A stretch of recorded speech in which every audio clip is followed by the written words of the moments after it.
नमस्कार, forum four में आपका स्वागत है। मैं हूं प्रभात। हमारे साथ अभी इस वक्त हैं राष्ट्रीय जनहित संघर्ष पार्टी के राष्ट्रीय अध्यक्ष और सुप्रीम कोर्ट के जाने माने अधिवक्ता भानु प्रताप सिंह जी।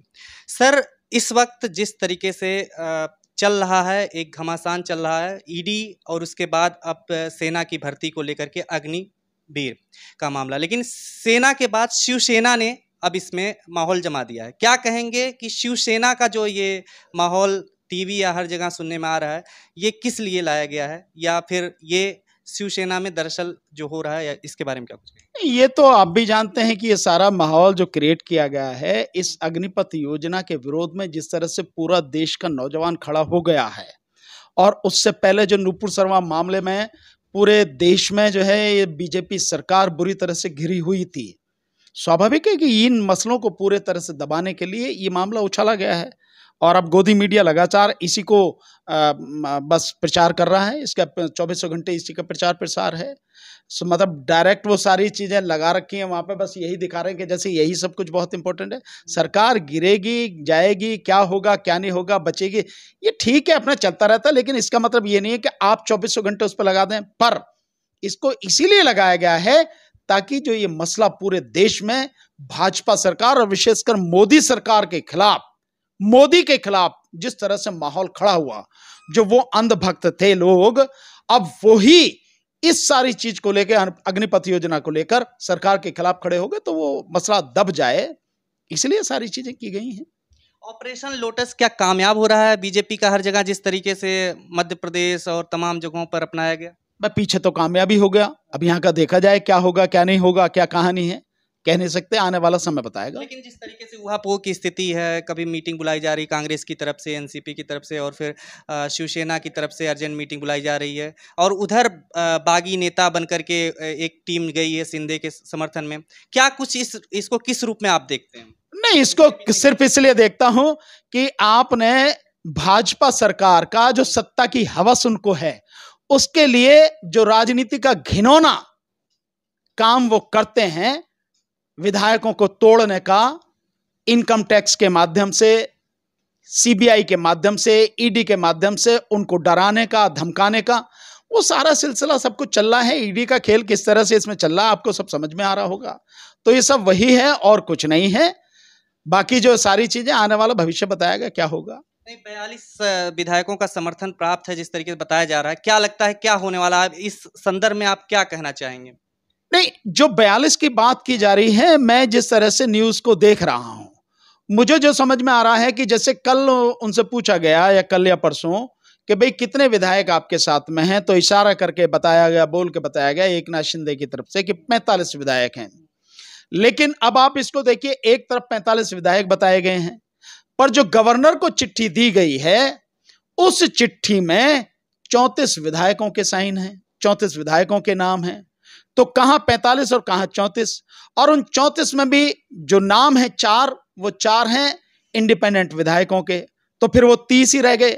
और आज जो न्यूज आ रही है वो ये आ रही है कि उनमें जो शिंदे के साथ विधायक है, उनमें से 20 विधायक वो ठाकरे जी के जो है उनके संपर्क में है, उनके समर्थन में है, ये चीज आ रही है।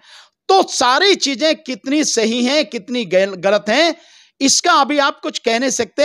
जो न्यूज आ रही है निकल के वो अलग अलग तरह की आ रही हैं, होगा क्या ये भविष्य बताएगा। लेकिन बीजेपी की तरफ से ये सीधे नहीं कहा गया इस बारे में बयान जारी करके कि हम सरकार बना रहे हैं। क्या इसके पीछे क्या लगता है कि बीजेपी है इसके पीछे? बिल्कुल इसके पीछे बीजेपी है। मुझे ये बताओ कि ये जो सारे के सारे यहां से विधायक गए निकल के एकनाथ शिंदे जी के साथ में, तो ये गुजरात ही क्यों गए?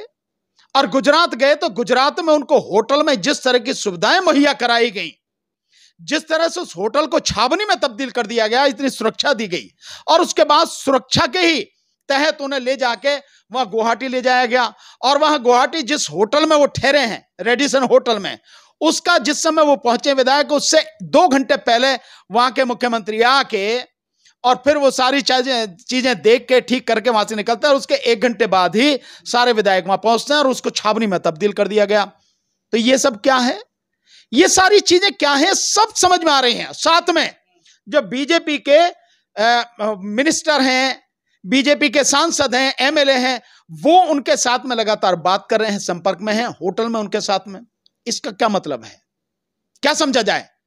गुजरात में गए तो वहां बीजेपी की सरकार, असम में गए तो वहां बीजेपी की सरकार, उनके मंत्री उनके साथ में बैठक कर रहे हैं, विचार विमर्श कर रहे हैं। इससे साफ, और वैसे भी इस देश में जहां भी सरकारी उथल पथल होती है वहां बीजेपी का ही हाथ होता है। इसमें कोई कहने वाली बात नहीं है, क्योंकि बीजेपी को सत्ता की भूख नहीं, हवस है, और उसके लिए वो किसी भी हद तक गिर सकती है। ये है सारी चीजें। बीजेपी नेता कैलाश विजयवर्गीय हैं जो कह रहे हैं ये तो उनके उद्धव ठाकरे साहब के अहंकार का नतीजा है।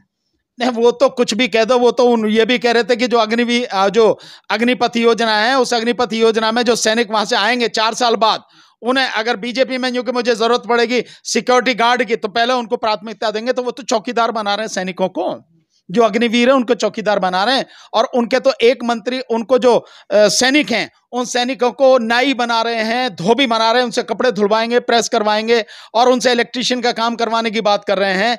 उनसे जो है उनको अच्छे ड्राइवर की बात कर रहे हैं कि ये जब 4 साल बाद आएंगे तो ये अच्छे ड्राइवर होंगे, अच्छे इलेक्ट्रीशियन होंगे, धोबी और नाई होंगे। तो बीजेपी के लोग तो ये बात कर रहे हैं। तो बीजेपी के लोगों का क्या है, जो मन में आए कह दें। लेकिन दल बदल कानून का जिस तरीके से ये क्या लगता है कुछ उल्लंघन हो रहा है, क्योंकि 32 से ऊपर जाने पे एक तरीके से इससे सीमा से हट जाता है। उल्लंघन नहीं, इस देश की राजनीति का मजाक उड़ाया जा रहा है, इस देश के दल बदल कानून और संविधान का मजाक उड़ाया जा रहा है, और कुछ नहीं। तो क्या महाविकास अघाड़ी अगर सरकार गिर जाती है तो क्या प्रभाव पड़ेगा बीजेपी की सरकार आने? बीजेपी की सरकार हमेशा गुंडों की सरकार है, बहुत सीधी सीधी सी बात है। बीजेपी की सरकार का और कोई अर्थ नहीं है। बीजेपी की सरकार का मतलब यह है कि गैर संवैधानिक काम जो कर सकते हो, संविधान को तोड़ मरोड़ कर, संविधान को पूरी तरह से कुचल कर जो काम कर सकते हो, और अपने स्वार्थ के लिए, अपने हित के लिए जितनी भी लूट मचा सकते हो, वही यही बीजेपी का है। और कोई इसके अलावा क्या है? कुछ नहीं। आप पूरे देखो, मोदी सरकार का पूरा देख लो, अपने लिए, अपने यारों के लिए सब कुछ वो कर रहे हैं, और क्या है। आने वाले समय में क्या लगता है, ईडी जिस तरीके से छापामारी करके एक पार्टी के विरोध में काम कर रही है, क्या ईडी मोदी के अगेंस्ट, सरकार के अगेंस्ट भी काम करेगी? नहीं, जब तक मोदी सरकार में है तब तक तो नहीं होगी। उसके बाद कौन सरकार आएगी, किस सरकार में इतनी हिम्मत होगी कि जिस तरह से ईडी का इस्तेमाल मोदी सरकार ने किया है वो सरकार कर पाए, वो एक अलग की बात है, ये कहीं नहीं जा सकता। लेकिन जब तक मोदी सत्ता में है तब तक तो किसी का मतलब ही नहीं है कि मोदी के खिलाफ कोई काम कर सके, क्योंकि वो तो सारे के सारे ईडी हो, इनकम टैक्स हो, सीबीआई हो, कोई भी हो, सब गुलामी कर रहे हैं, इलेक्शन कमीशन हो, सब गुलामी कर रहे हैं। तो जो गुलाम हैं वो उनके खिलाफ कैसे कार्रवाई करेंगे? संभव ही नहीं है वो सारी के सारी। खबरों में बने रहने के लिए फोरम 4 को सब्सक्राइब करें और नोटिफिकेशन पाने के लिए बेल आइकन दबाएं।